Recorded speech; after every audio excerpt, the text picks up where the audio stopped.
Jag behöver startkortet. Du behöver startkortet. Ja. Sådär ja. Uppgiften här är att backa 5 meter. Ja, det gör vi lätt. Ja. 5,45. 6,53.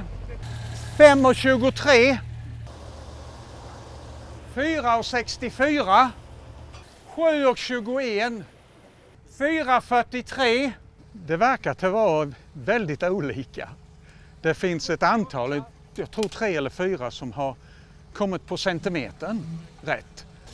5,01. Oj. God morgon. God morgon, god morgon. Eller hallå, hallå ska man ju säga. Ja, absolut. Det är ingen sån här avancerad möte idag, utan idag är vi informella. För vi har ju gjort ett avsnitt tidigare du och jag. Då var det väl från tvåtakt till V12 tror jag. Jajamän. Ja. Och tvåtakten står ju där uppe, min Trabant. Men vad är det som gäller idag då? Idag kör vi det 50:e Helgasjörallyt. Det började alltså 1975 och vi kör detta i obruten ordning. Själv har jag varit med i 10 år och arrangerat detta, och innan dess hade vi en annan kommitté och varit många människor inblandade. Reglerna är sådana att bilarna ska vara äldre än 30 år, och det innebär ju att idag en 30 år gammal bil känns ju lite ny, men ska vi få med ungdomarna så är det ju viktigt att de känner igen sig i sina bilar. Jag själv uppväxt på 50-talet har ju ingen relation till en T-Ford. Det är himla snygga bilar, trevliga bilar med en fin historia, men jag har ingen relation till den, utan för mig är det 50- och 60-talsbilar, och så tror jag det är för alla. Eftersom vi har jubileumsrally idag så har vi 115 startande. Vi har innan alltid haft en gräns vid 100, för det är lite trångt här ute på Everdahl, men vi placerar ut bilarna här på ytan i den här parken. Om vi tittar ut nu så är det ju nästan helt tomt, det är bara några som har kommit. Nu är ju klockan 7:20. Klockan 8 så börjar bilarna droppa in och klockan 9 har vi starten. Jag ska försöka vara med på något sätt här. Ja, men det är jätteroligt att du är med, Douglas. Det uppskattar vi. Jo, man startar med 1 minuts mellanrum, börjar med motorcyklarna och sen tar vi dem i åldersordning, så de äldsta bilarna först. Då kör man vad vi säger antingen en vit eller en gul runda, det vill säga man kör antingen på ena eller andra hållet för att få lite uppdelad så inte alla kommer till samma kontroll samtidigt. Den ena rundan börjar och lämna här då och kör ner till centrum i Växjö på Stortorget, där vi fått lov att ha en presentation i år. Första rallyt startade på Stortorget, och sen dess så har det varit någon gång då och då, men på senare år har vi inte fått köra ner där. Så det ska bli extra roligt att få visa upp oss där nere. Och sen fortsätter man rundan runt och så kommer man tillbaka, och på vägen så är det 4 kontroller där man gör lite manöverprov och liknande. Vad ska du åka själv då? Nej, alltså jag vill gärna åka, och jag har sagt det varje år att jag vill åka, men jag är prisutdelare och man kan ju inte dela ut pris till sig själv. Tänk om jag skulle vinna. Det vore ju katastrof.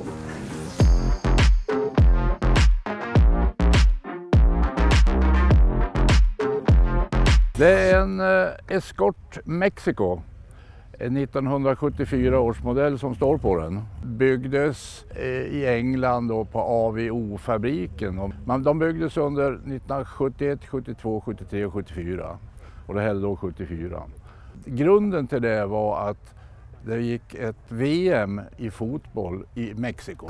Då startade man och körde från London till Mexiko, och det var 2750 mil. Oj. Och det var 20 sådana bilar som startade och åkte.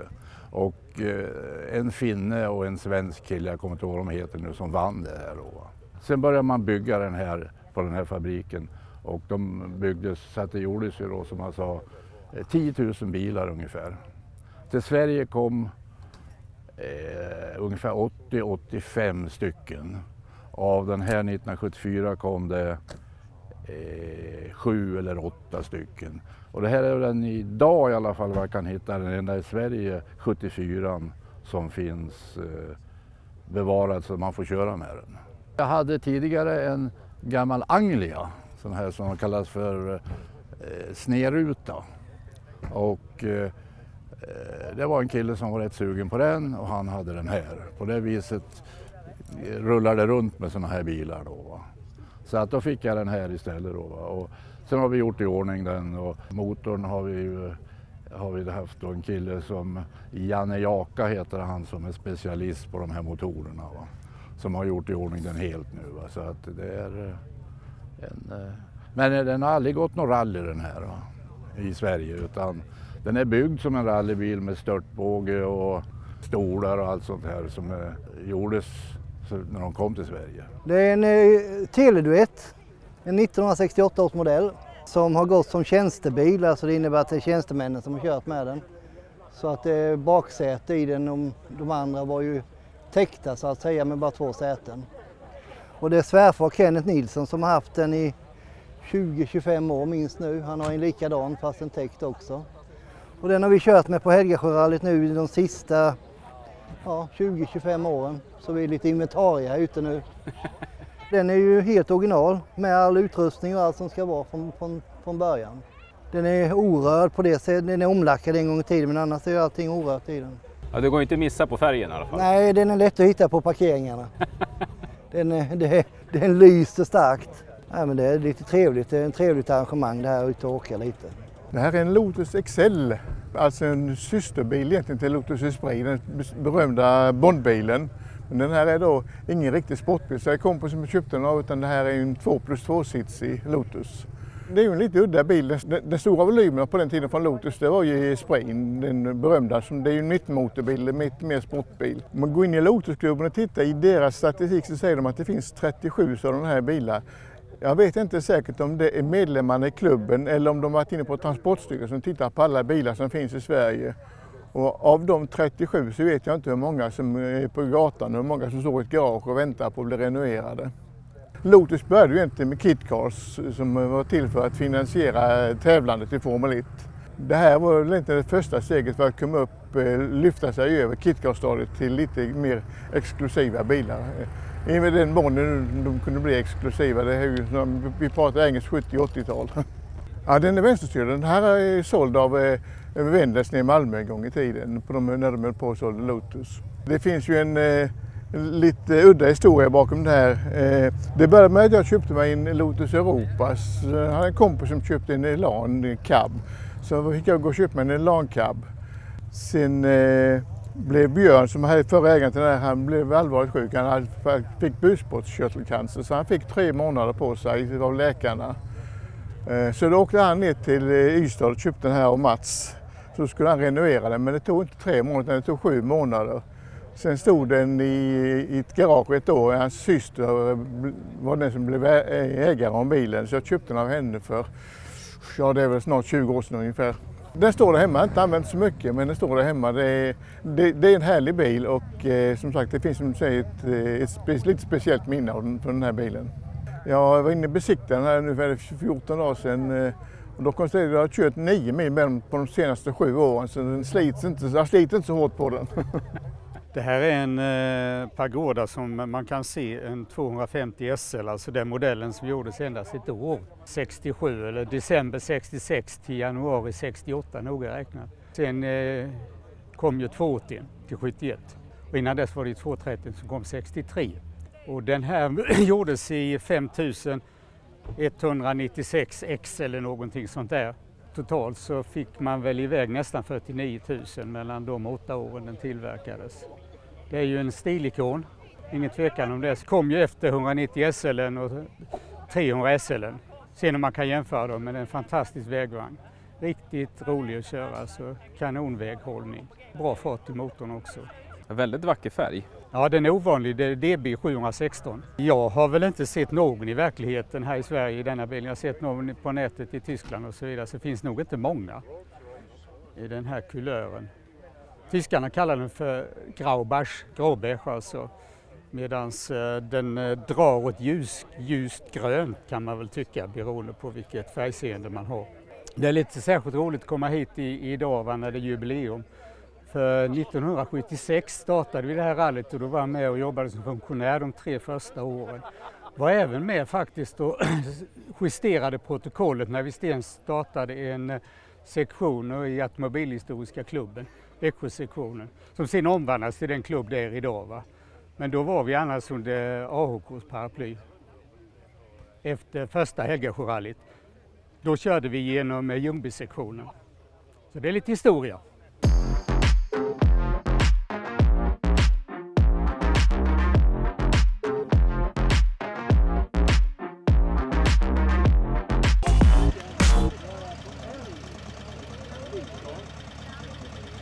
Detta är station nummer 1, så att de som har jämnt startnummer kommer hit först och de som har udda startnummer kommer hit sist. Jag behöver startkortet. Ja. Sådär ja. Uppgiften här är att backa 5 meter. Ja, det gör vi lätt. Ja. 5,45. Sådär. Uppgiften är att backa 5 meter. 5 meter. Ja. Sen är det ju naturligtvis så att beroende på hur huven ser ut så tror jag att det gör stor skillnad. 6,53. Sen är ju ögonmåttet olika på folk. 5,23. 4,64. 7,21. 4,43. Det verkar att vara väldigt olika. Det finns ett antal, jag tror 3 eller 4 som har kommit på centimetern rätt. Sen är det andra som är över metern fel. Ja. 5,01. Oj!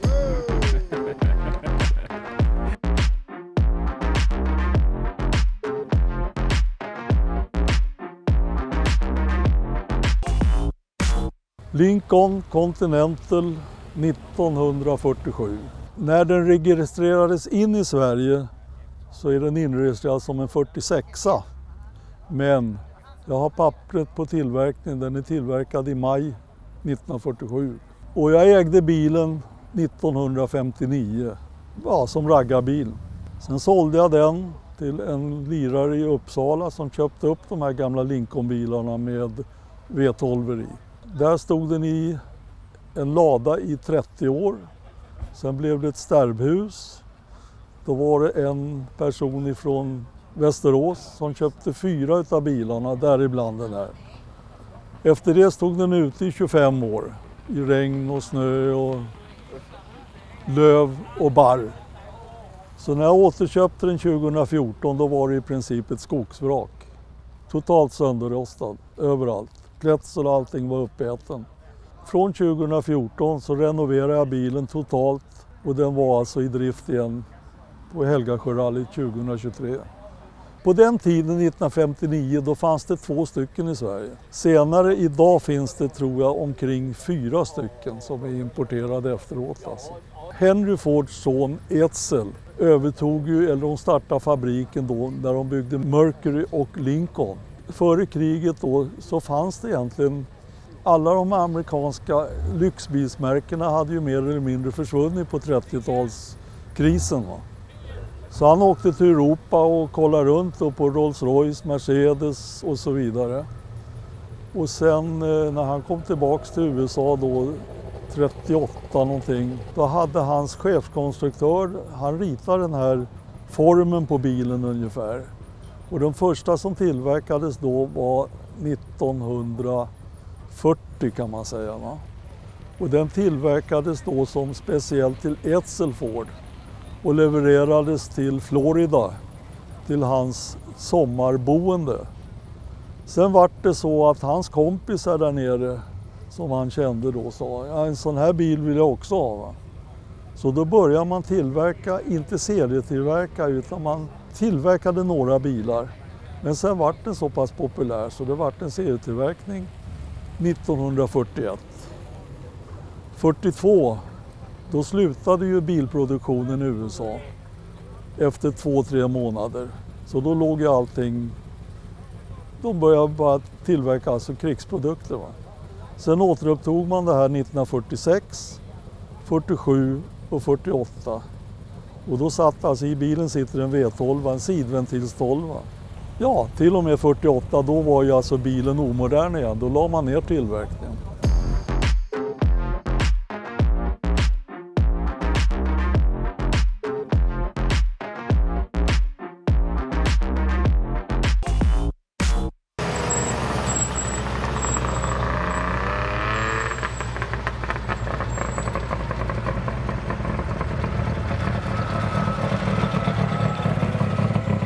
Nu är vi i Ur heter det och vi är ju ifrån 30 plus och pedveteranerna 30 plus. Och där har vi haft kontroll, ja, jag vet inte hur många gånger men vi har varit ute.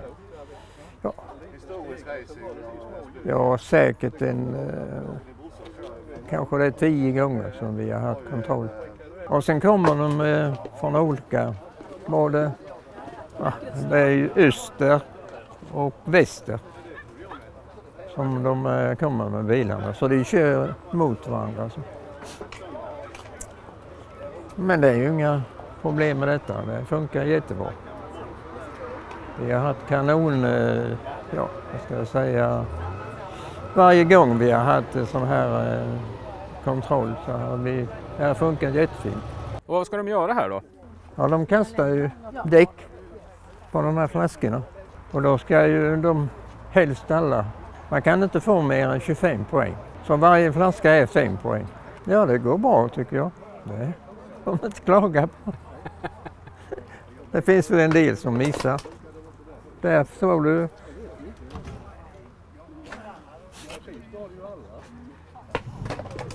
Så ja, 25.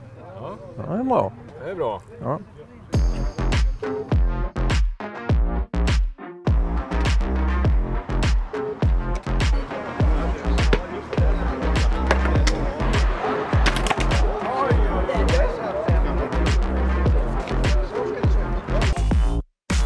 Det är en Ford Taunus 20 MTS från 66.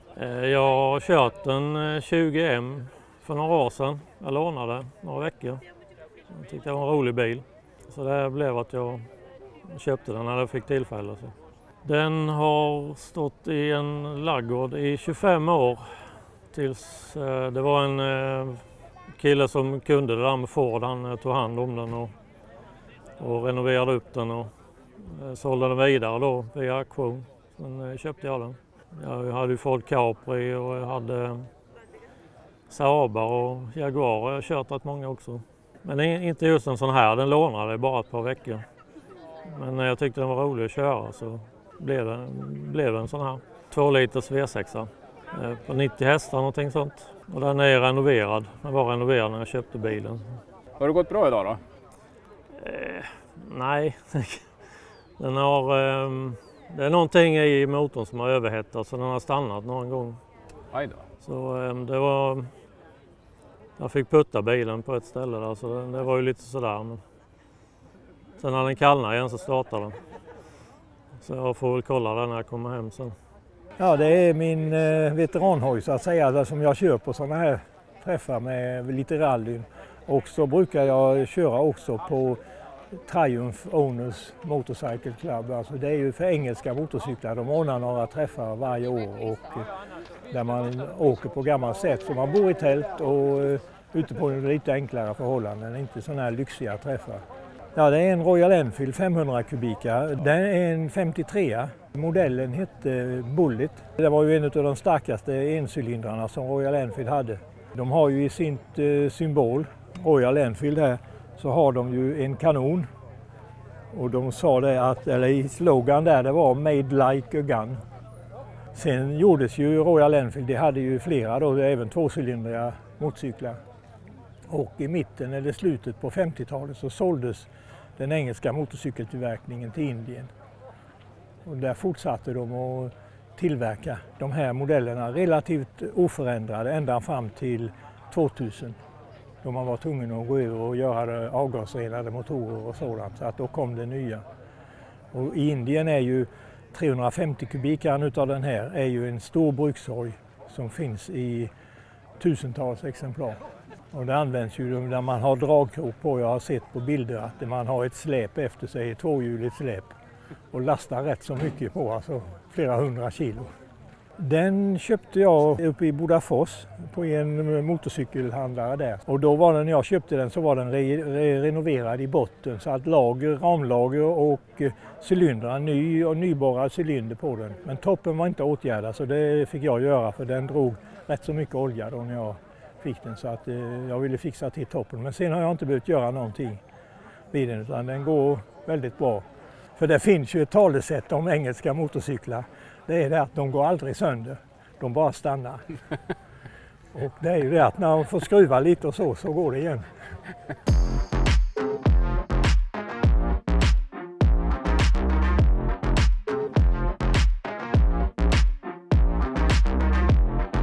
Var är vi någonstans nu? Nu är vi vid Stojbys kontrollplats på Helgasjö rundrallyt. Och egentligen det vi gör här är att vi tror att de ska köra fram bilens längd för vi ska se att de vet hur lång bilen är. Så det vi gör är att vi lägger en bräda framför bilen och så mäter vi och gör som en stopplinje.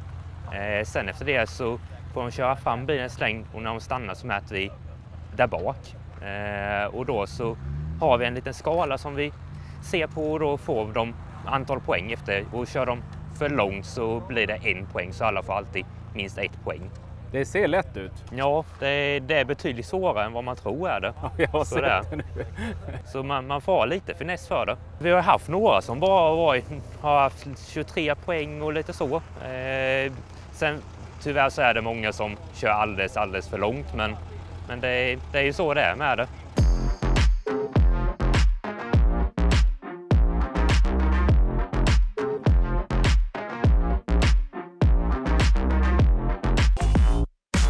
Det här är en Rover 820 Turbo Coupé från 1993. Rover byggde de här i Kauli, men det är ingenting som gått på löpande bandet utan de tog en 4-dörrars bil och så byggde man det här för hand sen. Motorn är egentligen ursprungligen B-seriemotor men blev O-serie i Austin, Montego, Maestro. Och sen så blev det en M-serie, Rover 800, så en 4-cylindrare med turbo. Det är T-serie som det här heter nu då. Alltså motorvarianten är 4-cylindrig utan turbo. Det finns 4-cylindrar som denna med turbo, det är 180 hästar. Senare kom det 95 eller 96 så kom det med Torsenlift, det är 199 hästar. Sen finns det med V6, 2,5 liters KV6 motor och det finns med Hondas 2,7 liters V6 också. Så att den andra kupén jag har en 2,7 liters V6. Sen har jag också en 4-dörrars som har gått som Rover, som direktionsbil på Roverfabriken från 95. Connolly läder, precis som i Rolls. Designern är Royden Axe. Tittar man på de tidiga Mark 1 Rover 800 så ser man en likhet med Simca 1307 1508. Det är samma designer. Sen han som har gjort designat om kupén är Richard Woolley. Hur många är det som håller på med Rover i Sverige? Det är väl mindre och mindre. Det var väl en ökning när Roverklubben tror jag var en ökning när Rover 75 de som hade dem blev medlemmar i klubben. Sen så har de väl börjat skrotas ut nu så det blir mindre och mindre. Men jag skulle tippa 150-200 medlemmar i Roverklubben och det är en rätt aktiv klubb också. Har många medlemmar som skriver flitigt i Roverbladet som tidningen heter. Det är en skeva, 32. Det är den billigaste skevan som fanns då. Codes kallas den ju. Hur länge har du haft den här då? Ja, 63 köpte jag den, så det är 62 år nu. Ja, det var bara intresset för jag var ju intresserad. Det fanns inte så många bilar på den tiden. Det var ju runt hemma så denna köpte jag Sävsjö, 4 mil norr om där jag bor. 3 månader efter denna ungefär köpte jag en A-Ford Roadster och den har jag också kvar, en 31. Så då hade jag börjat på denna så det tog ett år och den är så enkelt gjord men chassit är ju jättebra på den. Det är ju mest ventilslipning och så jag har gjort. Motorvärmare har jag både i oljesumpen och i kylan. Så den startar i alla väder. Och värmen har jag byggt om då vet du. Så jag tog ju från en 6 volts PV byggde jag om här Och då sågade jag ju hål där, satte halva inne så det är jättebra värme i. Och så tar jag ju luft där framme där. Det är ju en 6-cylindrig motor, en vanlig skivarmotor, toppventil. Det var ju den första fallförgasaren, kom ju 32. Det var stigförgasare innan. Använder du den mycket då? Ja, det gjorde jag ju i ungdomen. Då körde jag ju mycket på 60- och 70-talet. Så har jag 2-taktade Saabar. 2 stycken som är registrerade. Så jag har en Dodge 49. Jag har ju varit lantbrukare så jag har ju packat in bilar.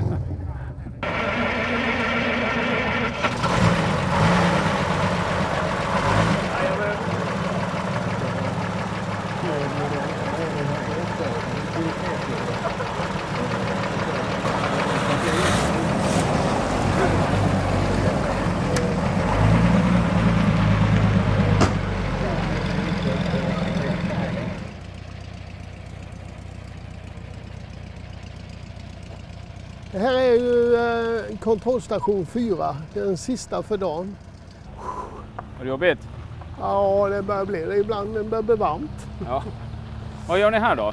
Ja, vi har en kontroll där man ska köra på plankan med det hjulparet som är längst ifrån ratten kan vi säga. Va? Är det då en vänsterstyrd bil så blir det höger sida. Och tvärtom om den är vänsterstyrd eller högerstyrd. Då ska man ju försöka köra med båda hjulen hela plankan. Och sen har vi den plankan graderad i 5 steg med 5 poäng i varje. Va? Kör man fullt så är det 25. Glider man av då i slutet så blir det bara 20 exempelvis.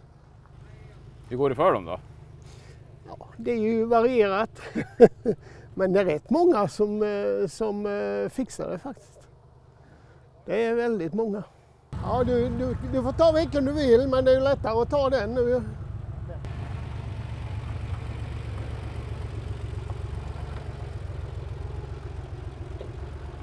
Ja, det blir inte full pott.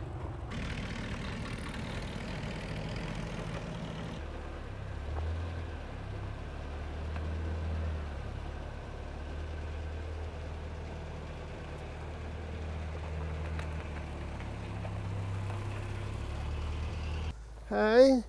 Hej. Välkomna. Då kan jag låna det pappret där. Köra på plankan. Med höger hjulpar. Okej. Du kanske ska backa lite grann så du får lite raka. Du får ta vilken planka du vill. Aha.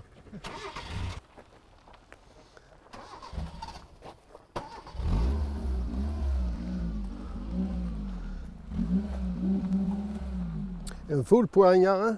Det är en Mazda 323 1983. Endast rullat 2500 mil. Va? Ja. Men hur kan den rulla så lite? Ja, det är frågan. 2 äldre män som har haft bilen före mig. Endast på sommaren. Den har fortfarande originaldäck kvar på bakaxeln. Men var hittar du den här någonstans då? Ja, i Moheda utanför Växjö. 1,5 liters 4-cylindrig motor med förgasare. Det var väl det enda fel på den att förgasaren var igentäppt när jag köpte den. Och laddningen fungerade inte så jag har bytt generator och renoverat förgasaren. Tidigare ägare har bara haft överdragsklädsel på hela och jag har tagit av det. Och allt är som nytt under inredning och i bagage har de till och med haft filtar på reservhjulet så det inte ska skava tror jag. Mm. Men vad roligt att hitta en sån bil. Ja, det är jättekul. Det är inte världens roligaste bil men det är kul att ha en bil som har gått så väldigt lite. På 43 år eller 42. Men vad använder du bilen till då? Nej, jag har egentligen inte använt den. Jag har ganska nyligen köpt den och jag har bara varit på bilprovning och det var kul att åka med här på Helgasjörallyt idag. Hur har det gått för dig? Ja, nu börjar bilarna komma in här, eller de allra flesta har kommit in efter att ha kört den här rundan på cirka 7 mil runt Helgasjön och vackra sjö här kring Växjö. Det var väldigt trevliga vägar. Ja, kul att du tyckte det. Det är ju vackert här runt Helgasjön och vi försöker ju hitta vägar som inte är typ E4 eller något sånt där utan lite små slingrande vägar med sjö och skogar runt omkring och så. Så det ska vara en liten upplevelse också.